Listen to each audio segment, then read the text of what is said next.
Okay, hello everyone. Welcome to this news conference. It follows the workshop in Doha around the men's technical advisory group. Arsene Wenger is in here alongside three of the participants, Ronaldo, Peter Schmeichel and Tim Cahill. They're all ready to answer your questions in relation to this ongoing consultation process. The players have their own views. They've been expressing them freely and robustly, and you'll be getting the chance to speak to them very shortly. I am aware that we've got a number of media from around the world on this call. So to get as many of your questions in as possible, I think the fairest way to do this is just one question to one participant, please. If you raise your hand to help the interpreters clearly state who your question is going to be directed towards, please. Any follow-ups, any clarifications, if you could just email us to media@fifa.org. In terms of the interpreters, you should see in the bottom right of your screen, we are offering translations in English, Spanish, French, Italian, German, Portuguese, and Arabic. So that will help you when it comes to the translation. There will also be a recording of this provided to anyone who asks afterwards. There will be an email sent. It will be recorded in speaker view for you to share across whatever you want to share it across.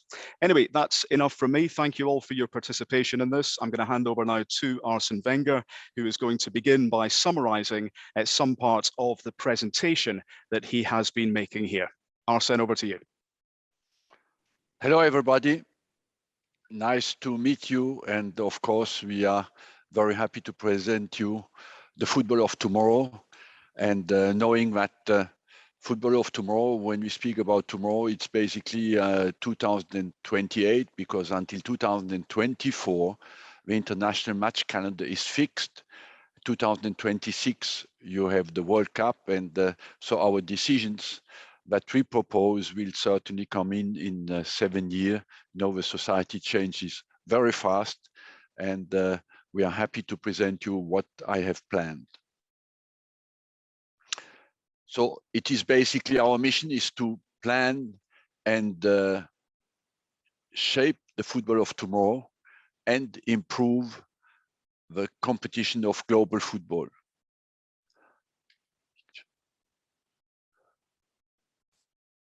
Issues and concerns in today's men's football, basically, is many complaints that we had a marathon of games, for example, Mbappe from Southgate, that we could have adjusted the calendar in its entirely and all worked together.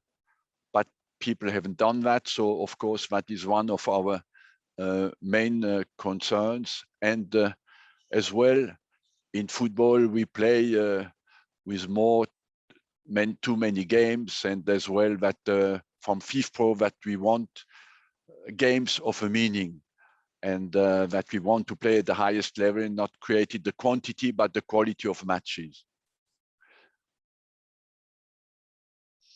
So my objectives were in the planning and shaping the football of tomorrow, of course, is first, less travel for players. You know, we have consulted many people and specialists in recovery. They came out that what is the most tiring factor for the players outside playing games is repeated travel through a season and climate shock. So that is something I took into consideration. Less stop and go.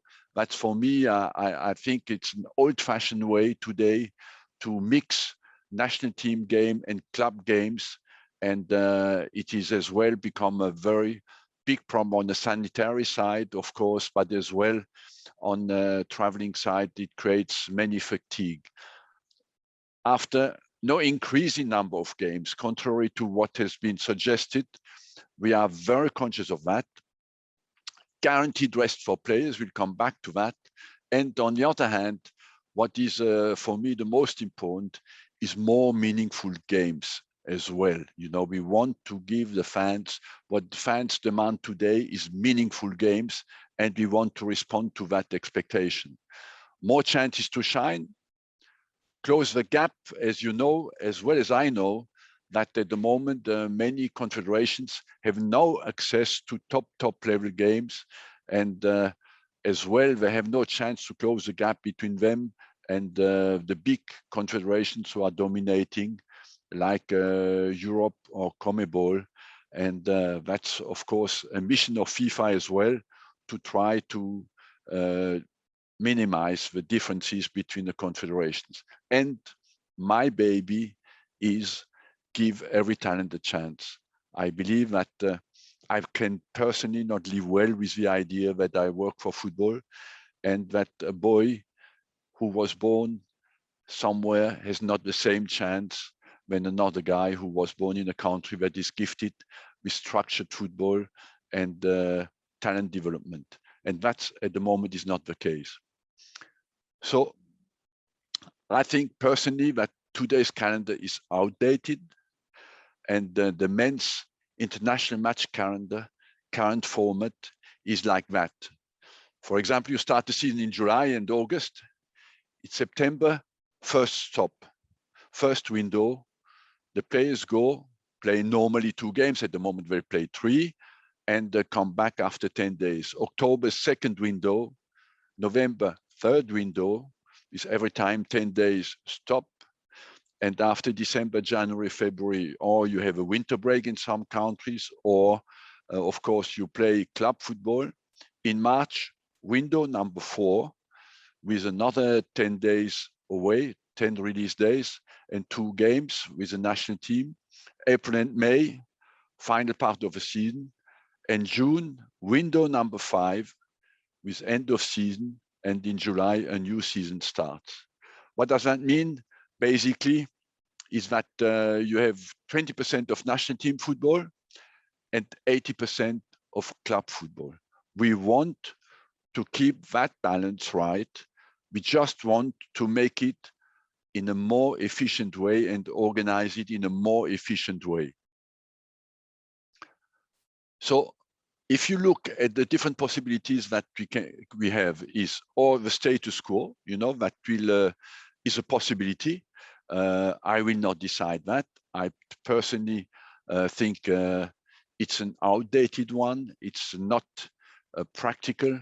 It's not efficient, and it's not linked with the evolution of the modern game. So I am thinking about regrouping the qualifiers and playing less qualifiers. So the option 1, for example, is that we could have August, September club football, the complete month of October dedicated to qualifiers. And then from November onwards until the end of the season, the players completely dedicated to their club football. And in June, a meaningful competition, for example, the World Cup. And after, with a rest, that we'll come back to that. Or the option 2 is that we still start, of course, with club football, and we have 2 touch points for the national team, one in October and one in March. So what does the World Cups and final tournaments look like in the current cycle? You had the World Cup 2014 in Brazil, 18 in Russia, 22 it will be in Qatar, and in between you have a confederations cups that are played, and you see that you play every season, and it's a bit chaotic. And now is, of course, a Nations League added as well. So that means every year you have competitions, despite what people say. And in 22, of course, next year you have the World Cup again. 23, you see that you have many competitions. And of course, after you have a 24, UEFA, CONMEBOL, and Oceania. What we propose, and what I think would clarify the calendar, is you regroup the confederation tournaments. You organize a World Cup in 26. In 27, you could regroup again the confederation cups and the tournaments, and in 28, FIFA World Cup. Let's look a little bit at how the evolution of the World Cup has been constantly evolving, and let's have a look at that. For example, participants and frequency. It started in 1930 with 13 teams who participated in the first tournament, knowing that in 32 the Olympic Games didn't want football, so we organized a competition in 1930. And then in 32 you had the Olympic Games, and the next competition was in 34. From 34 to 78, the World Cup was played with 16 teams, knowing that at that time we had 41 teams affiliated to FIFA. Then from 1982 to 1994, with 24 teams, 32 teams for the first time, 98 in France until 2022. And as you know, in 2026, we'll have 48 teams, knowing that out of 211 countries, it's less than 25% to participate in the tournament. So the 4-year cycle established in 1930 has lasted until now.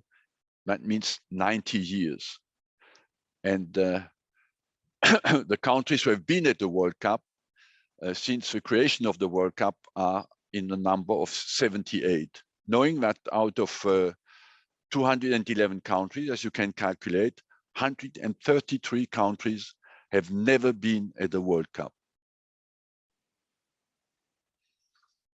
So times are changing, and so are the behaviors. We see that in all our surveys, is that we have to look, even if we project ourselves in the future, we have to look at what does today's society look like. First of all, it's a fast society, esports, the new generation is used to have quick responses to what they want and to what they love. And of course, you have globalization, a new mindset as well. And I think the way what I propose is it will create a new mindset, that there is a time for the national team and a time for the club teams, you know, and of course, more mobility. And overall, I would say we had an example this year in 2021, because of COVID, the Euros was moved to 2021. It was a fantastic competition. And straight away next year, we'll have a World Cup in 2022. And it doesn't look to me that there is any problem with it. I would even say that it looks like a Euro was already over a long time ago, and we all wait keenly to have the next World Cup. So I would say, what are these reforms designed for, and what are the benefits? I would say that they are for the players and the fans. For the fans, because I think they deserve the right to watch the top competitions more frequently. And of course, for the players, because it will decrease in traveling.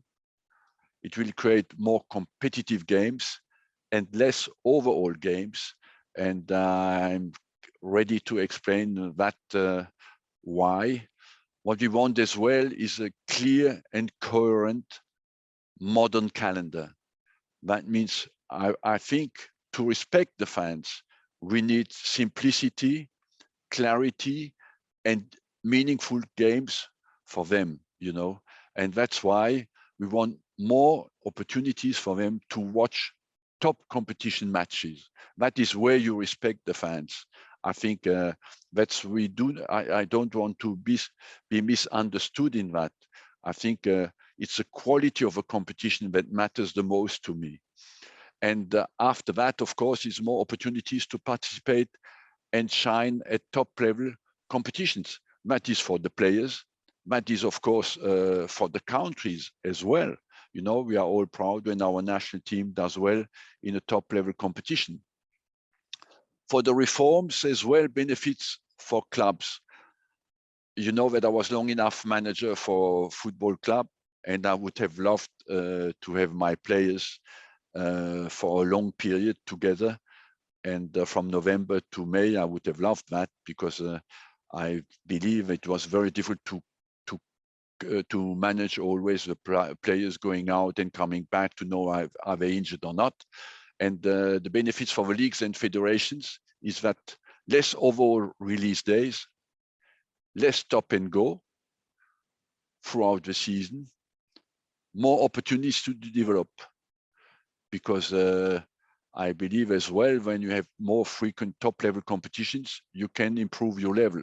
More chances to participate and host the World Cup, that is for sure. You know, that's through the number of teams participating at the World Cup, but as well to the number of times you can play in the World Cup. And of course, incentive to invest in youth programs and realistic chance to grow. We know with our studies that the quality of work at youth level makes the results at the senior level. We have a deep correlation between the youth team results, the youth team quality work in all over the world in our study we made, and the quality of the senior teams. So this will give as well the federations money to invest in the development of our youth programs.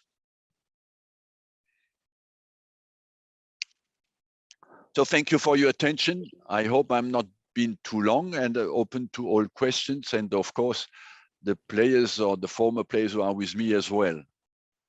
Thank you very much indeed for that, Arsene. So a reminder, just to pick up on what Arsene said there, we are also joined by Ronaldo, by Tim Cahill and by Peter Schmeichel. To get through as many of your questions as possible, please just one question to one participant. And that means that I can try and spread the questions out. Huge global interest in this consultation process. So I'm just trying to be fair to everyone on this call. Okay, lots and lots of hands going up as expected. We'll go to Manu Sanchez. Effie. Manu, the floor is yours. I think I'm up next. What I ask? Hello, can you hear me? Hello, Manu, the floor is yours. What would you like to ask, please? I wanted to ask Ronaldo. I don't know if I can ask in Spanish, if it's better for the video. Yes, there are translations and interpretations for everyone. So first question to Ronaldo, please. Okay, so I wanted to ask you, in this proposal from FIFA for the FIFA World Cup every 2 years, I wanted to ask you, because you have been a football player who suffered from important injuries during your career, which would be the positive impact for football players who have had an injury before the World Cup? And normally they have this period of 8 years when they cannot play in the World Cup because they missed due to the injury. So which would be the positive impact for those players who would have more opportunities to play in the World Cup if they have suffered an important injury, and then they wouldn't miss such an opportunity to participate in a World Cup in the best moment for some football players? Thank you, Ronaldo. Gracias. Bueno, sí, a mí casi me ha pasado. Thank you. Yeah, that happened to me after the 98. Then in 2000, I had a very serious injury. And in 2002, I was very close to it. And if I hadn't reached that point, if I hadn't recovered from my injury for the World Cup in 2002, then I would have to wait maybe 8 years until I could play a World Cup. And this competition has a very important meaning for me, of course. And I have a very close relationship with this competition. It is something really important for me. It has a great meaning. And as you well said, that would mean 8 years without participating for the World Cup. And apart from that, I think that there are many, many benefits with this new calendar. We will have the most important competition every 2 years, the most important competition of the world, and that would be just amazing. For example, we had a dinner here with all our friends and colleagues who are participating in this meeting, and they were mentioning how beautiful the World Cup in Russia was. And how long it's been since Russia. That's what we were saying. And how we miss everyone this competition. We all miss it because the whole world stops to look at this beautiful competition, the World Cup, and not just that. People who have the opportunity to attend such a competition, it is an unforgettable experience, really. Okay, many thanks, Ronaldo, for that. Okay, next question. A reminder of the interpretation at the bottom for the different languages. We will go to Jamie Gardner, Press Association. Jamie. Hi there. Can you hear me okay? Yes, we've got you. The floor is yours. Great, thank you. A question for Arsene, if I can. Obviously, I know this plan is looking at international football, but I think the big thing that leaps out to me is how an expanded Club World Cup of the sort that was going to be played in the summer of 2021 in China would fit into this plan. Is that something that FIFA is no longer looking at? Or if you are still looking at it, how can it fit into this plan that's being built for international football? At the moment, it will be played in a former formula. You know that COVID has changed the situation, and we have decided to take care first of international match calendar, to reorganize the international match calendar, propose, because I've been asked by 166 countries who voted for that, how is it possible, would it be possible to organize a World Cup every 2 years? And then when that is decided, what I think might happen maybe in December, we'll come back to the Club World Cup and see, does it need to be changed? And if yes, how can it be changed, and come back to it? Thanks, Arsene. Thanks, Jamie. Next question, the Sydney Morning Herald. Vince Rugari. Vince, all yours.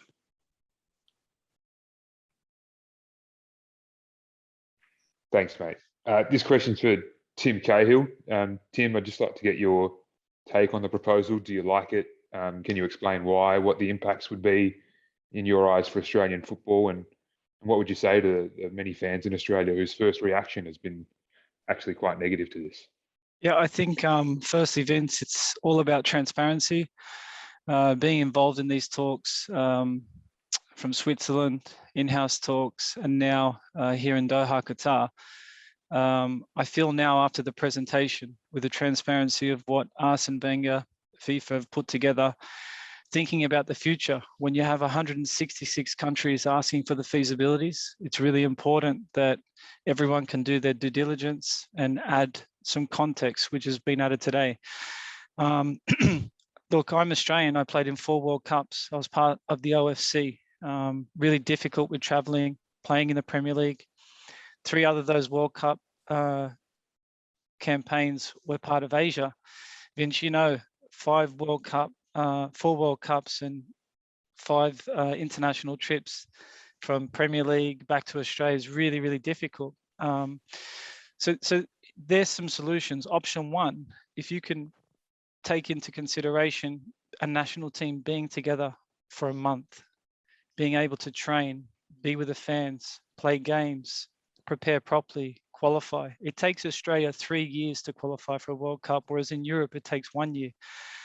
There's so many aspects that needs more context, more information. You need to digest it. We need to digest it. And I think the nice thing here is having an open conversation to these questions. So I'm really, really forward thinking when it comes to player development, the reinvestment of the money going into 133 countries never qualifying for a World Cup, the opportunity to make them more competitive with the investment. And on top of that, 150 countries that need investment to stay alive as federations. So we've had some, you know, real good discussions, and I hope I've helped answer some of that questions, and hopefully we can talk more about it.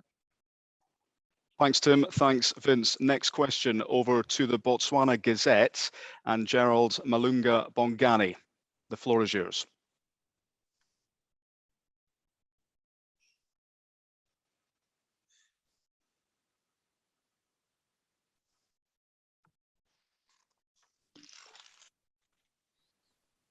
Sorry, I think you may still be on mute. So if you could unmute yourself, please, and hopefully we will get your question.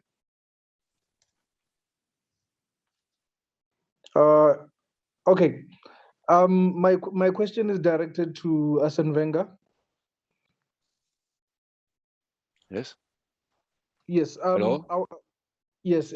In terms of making the game more global, this idea was to pass, to have the World Cup every 2 years, is there a possibility that we could see more and more countries or more and more continents having the chance to host the World Cup? I mean, Africa and even other continents as well.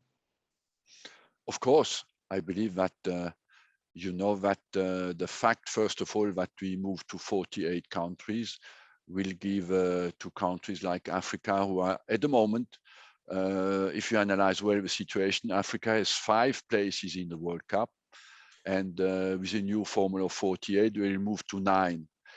By having a more frequent World Cup, you give, of course, more opportunities for teams to participate, but as well to organize World Cups.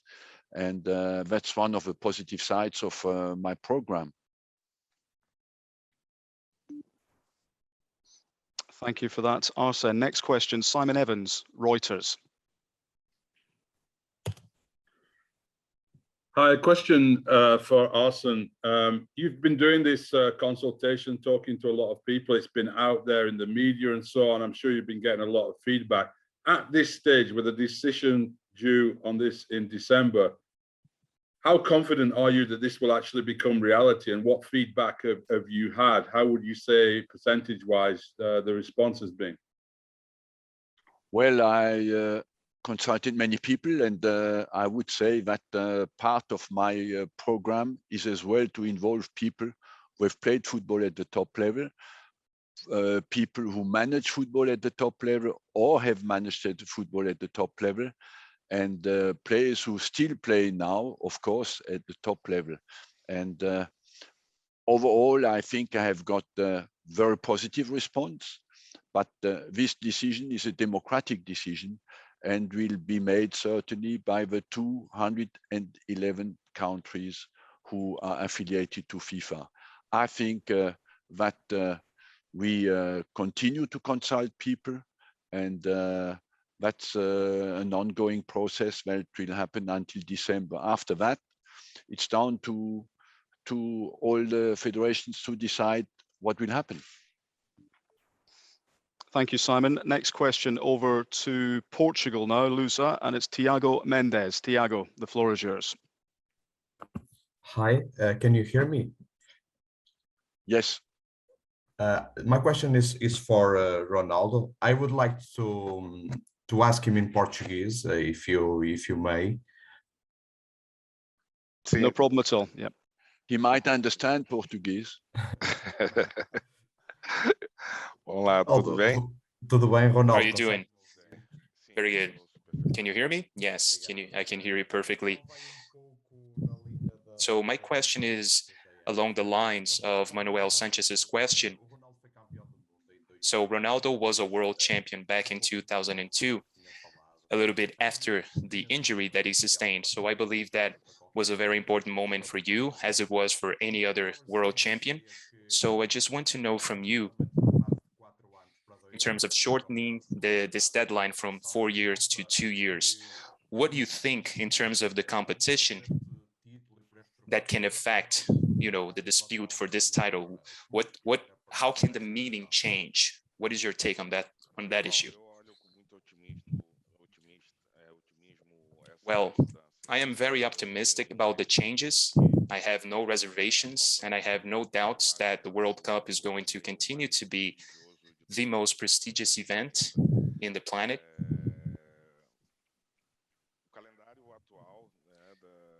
The current calendar, as far as the World Cup, it was conceived as, just like Arsene said, it was conceived almost 100 years ago.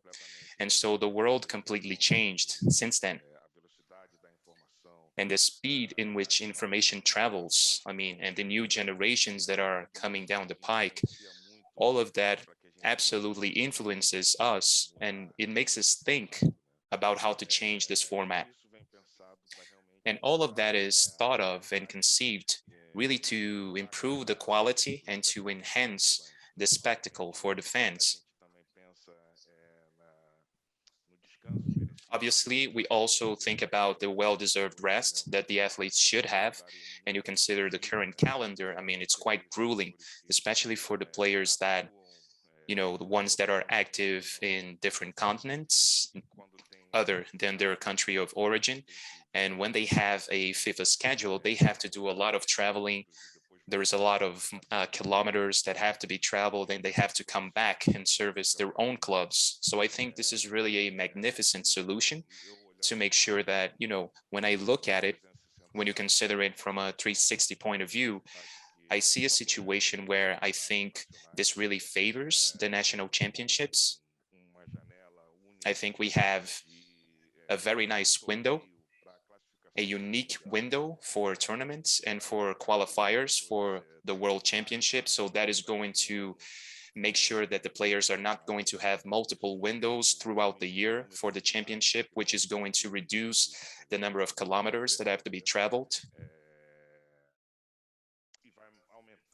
And this is going to certainly increase and improve the quality of the game itself. Because if you think about it, you're going to have a qualifying event where when you have one tournament, all the national teams are going to get in the pitch with that much more motivation. And there's going to be a short period of 1 month where they can train and where they can achieve their objectives. So yeah, I think that the event is going to continue to be just as prestigious as it is now. A short time ago, I was actually talking to a colleague of mine, and we said that, you know, last night we were having dinner and we were reminiscing about the Russian World Cup, which to me was one of the best World Cups in history. And it's been quite a while. I mean, we are desperately craving to see some new competition. You know, we yearn to enjoy this wonderful environment, which is the World Cup. So yeah, when you speak about the prestige, we can mention one of the largest competitions in the world, which is the Champions League. It's a very well-regarded event, a very prestigious event, and that is conducted every year. And if you look at other sports like tennis, they have all the major ones every year as well. And all of those events maintain the level of prestige.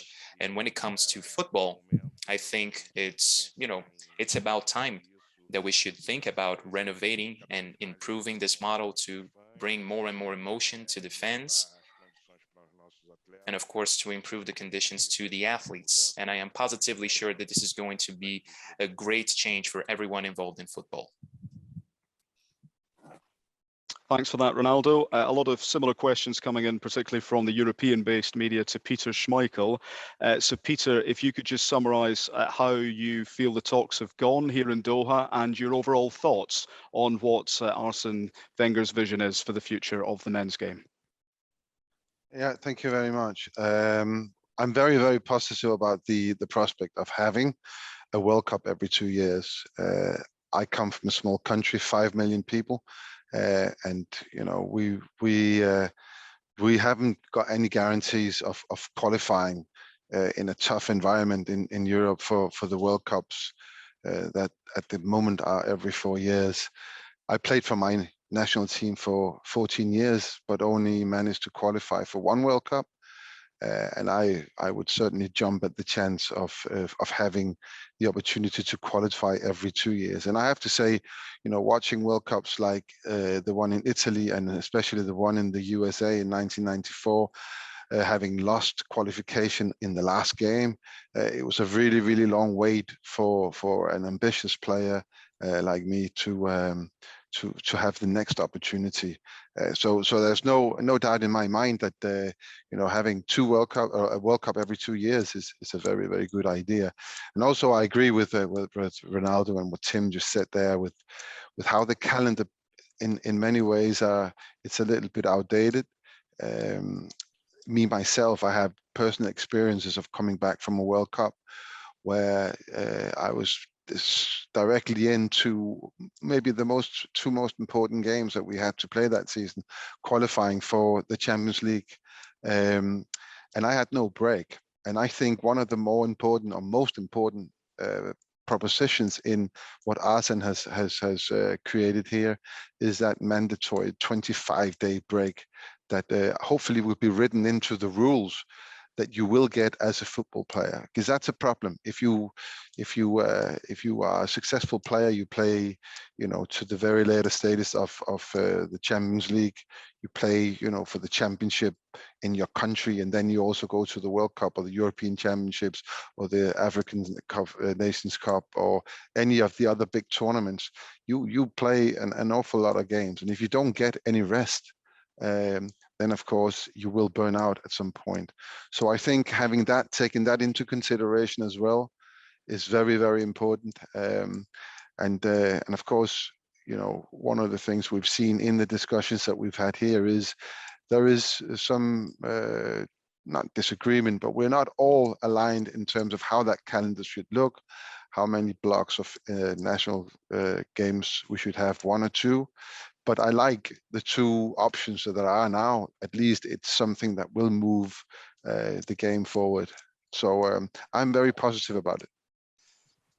Thanks, Peter, for your thoughts there. Let's go to the Times of India now. Marcus Mergalau. Marcus, all yours.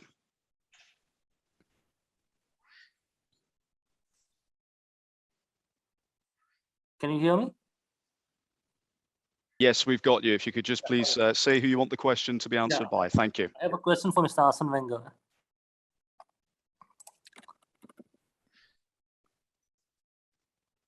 Yes, absolutely. If you go ahead, please.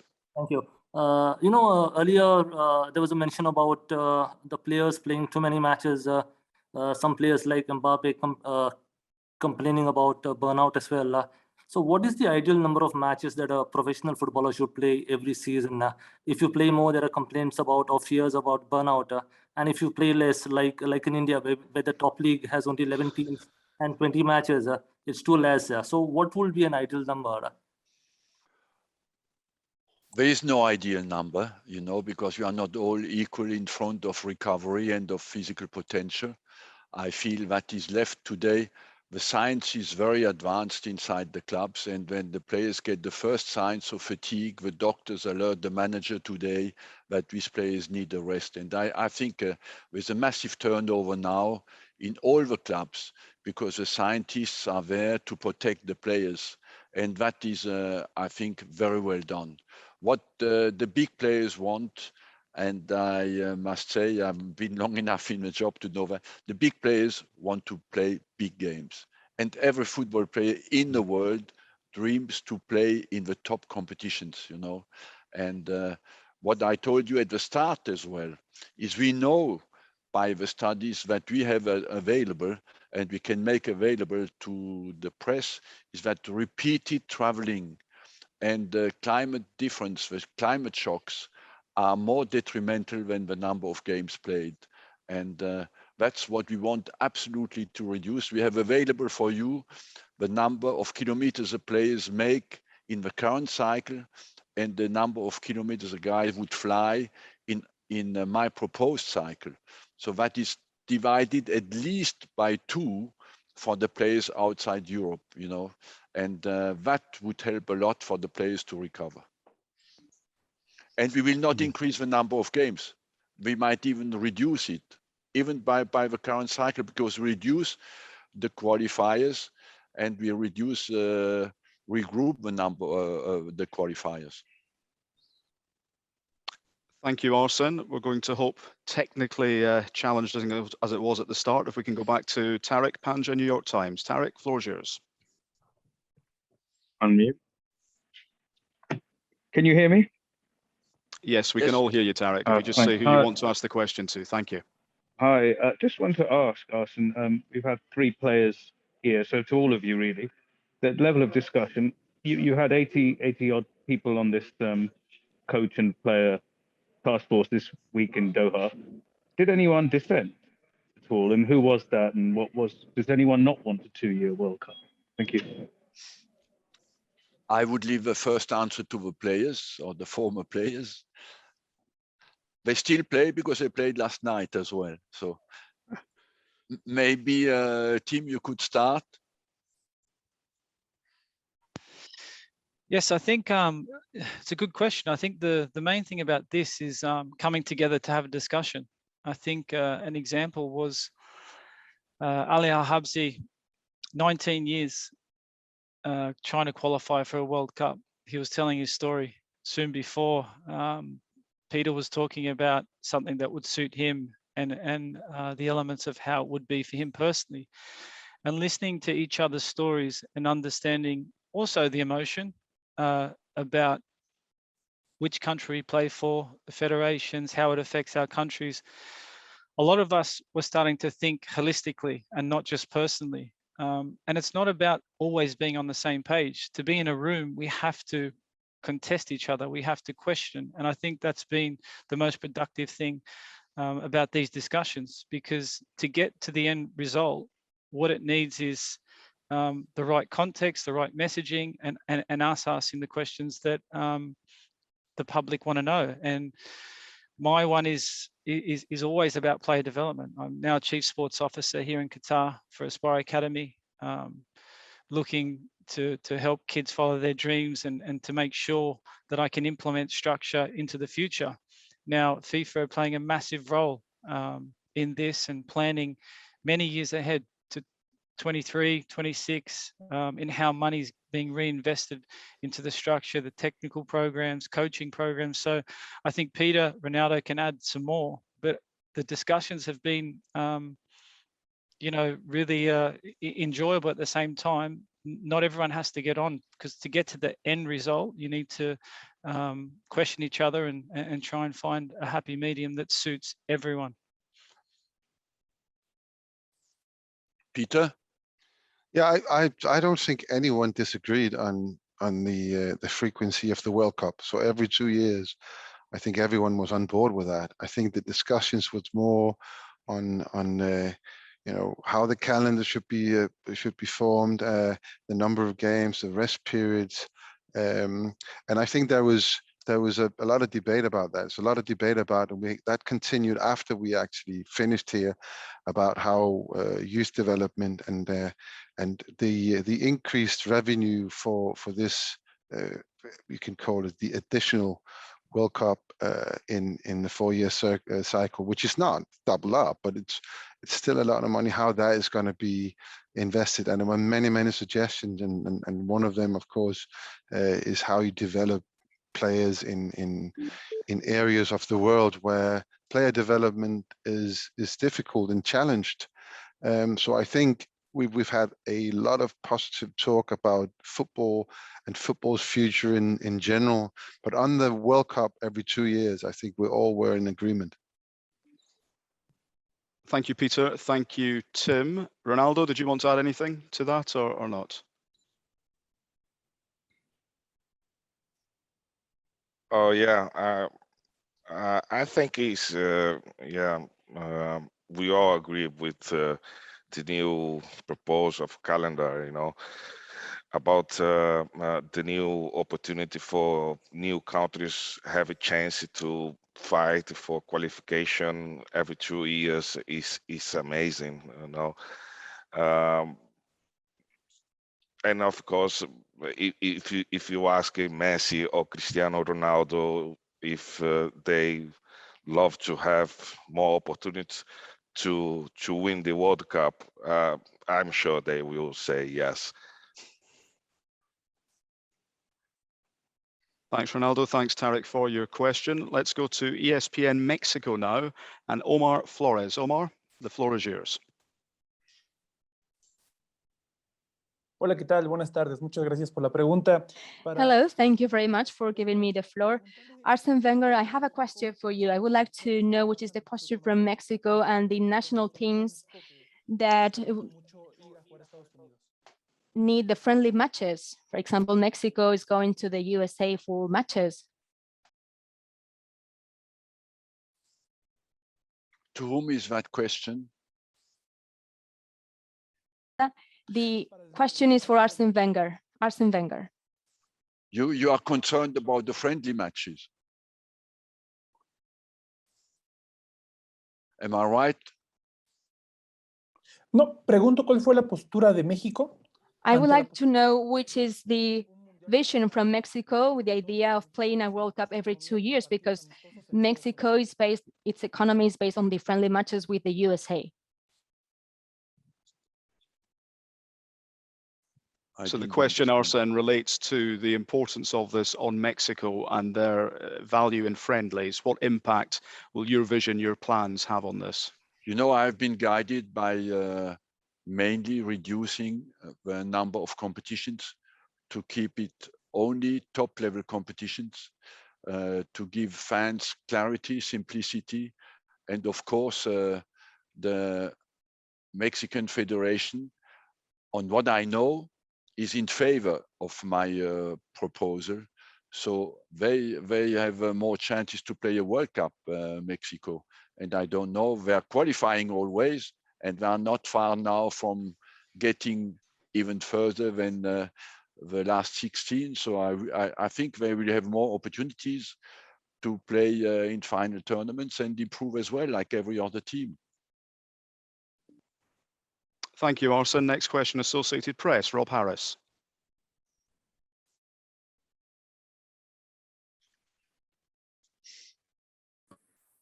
I'm being unmuted now. Can you hear me okay?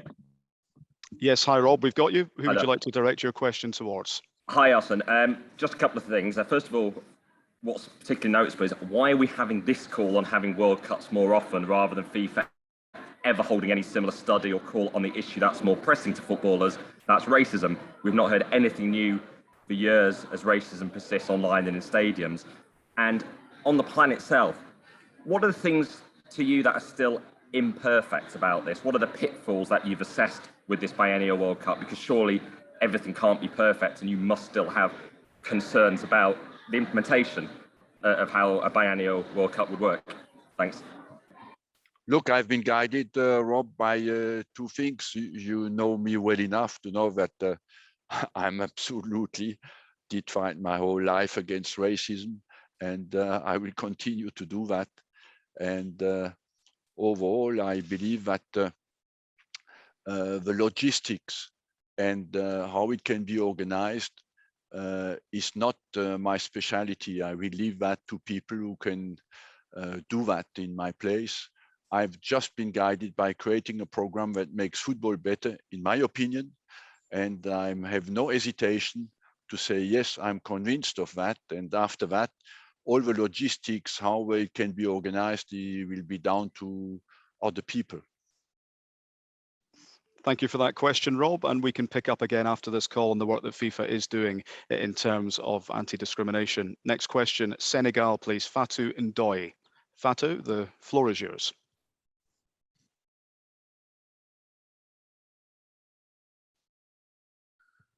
Bonjour. Bonjour. Voilà. Bonjour. Bon, quelqu'un qui parle français comme vous, peut-être. So I'm somebody who speaks French, like you, Arsene. I would like to come back on your presentation because the question is directed to Arsene Wenger. Taking into account the players who play in professional clubs.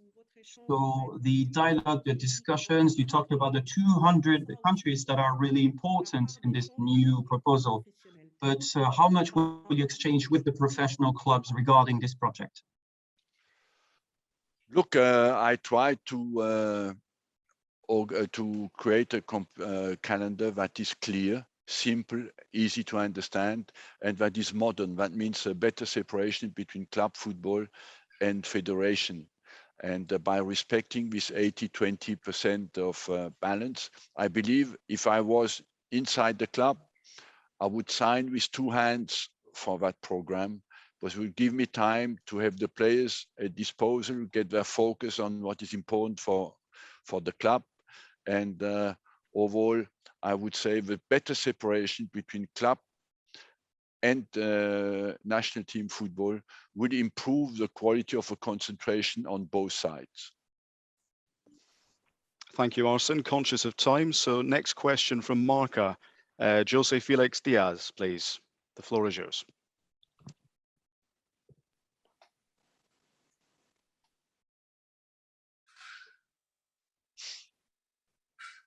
Sí. Yes, hello, we can hear you. Hola, if you could just buenas say tardes. who to direct the question, please. Thank you. Sí, para Ronaldo, por favor. Yes, a question for Ronaldo, please. Ronnie? Yes, how are you, Felix? How are you doing? Yes, how are you? Very well, thanks. Yes, I wanted to ask what's going on in football? What's been going on in the past year? Why so many changes? What's the need? You are one of the main protagonists in the world of football, a former player. Now you are a club's president. What's going on in football? So I believe that we are talking about the natural evolution. As we said before, the current World Cup calendar was established over 100 years ago, almost 100 years ago. We had to, travels were not the same. And I think that everything needs to evolve. Football has really evolved on the pitch. So have players from a physical point of view. So I believe that the moment has come for us to evolve with them. The new generations, fast-paced information, this is very important for us. And I believe that, for instance, do you not miss Russia World Cup? It was amazing. Incredible matches, great spectacle. Off the pitch, everything worked out perfectly. We do miss that, and 4 years is too long a period. So I think that many countries would be in favor of this idea because there'll be an increase in their opportunities to participate in a World Cup. I remember as a child, my dream was to play a World Cup. All of my friends, everyone I've known throughout my life, it was our dream to play a World Cup. With this change, more and more people will be able to see this dream become a reality. So yeah, they'll be able to play a World Cup or attend a World Cup and enjoy this unforgettable experience. I have a very close relationship with the World Cup. Those experiences in the World Cups are experiences I will never forget, the best experiences ever in my life. And I think that we just need to accompany and follow that evolution through with the new generations. There are many children that want for the sport to be more dynamic. They are looking out for experiences, different experiences constantly. Therefore, football has to keep evolving with a new generation. I would also like to communicate a very positive message because in order to achieve this, we have to consult everyone and discuss amongst all of us, clubs, confederations, associations, FIFA, UEFA, CONMEBOL, all the stakeholders. We all need to reach a solution so that the football industry see its spectacle being enhanced, because if we do so, then from a financial perspective, we will benefit as well, and the football industry will grow in every single way. The youth will also benefit from this, as well as those countries that need our support. I think that we are on the right path. The message is very positive. At the beginning, it may be a bit difficult to understand for some people, but I think it's quite simple and it's very objective and transparent. All these changes are thought of so that players have less travels and fans can enjoy more and better football. Thank you, Ronaldo. We are coming to the end of this news conference. We've got time for one more. Sam Wallace at the Telegraph. Sam, all yours. Hello, Arsene. Hi, Sam. Arsene, as you will probably have read, all the European leagues are against the biennial World Cup. Indeed, all the leagues across the world have signed a letter saying that they don't want it. They are ultimately the people who pay the players, as you know well. How do you expect FIFA to force this through in the face of such huge competition? And do you not feel that this is going to lead to a very kind of brutal political war right at the top of football? Thank you. Look, first of all, I would like to say I've been asked to how can we make the international match calendar better. I think one of the things is to organize it better through the year. And the second thing is to organize better competitions. Let's not forget, I tell you, if we do not play, if we create room and we do not play big competitions, you will play small competitions. Don't think that you will not play, you know. And the target of the players and of football to improve all over the world is to play top level competitions. After that, I'm not hesitant at all. I'm 100% convinced that what I propose is the right solution for the modern way to organize football. If people have better ideas, I'm open to it and I'm welcome every idea that is better than mine. And secondly, I will not vote. I just make a proposal that I think will improve things and make life better for everybody, but especially make football better, you know. And that is my main target. It's not guided by anything else. And then I'm on a trip to convince people what we do today is part of it. But as well, I will respect football's decision. And I'm convinced as well that we can get everybody to accept that this is the best solution. Arsene Wenger, thanks for your time. Thanks to Tim Cahill, Ronaldo and Peter Schmeichel.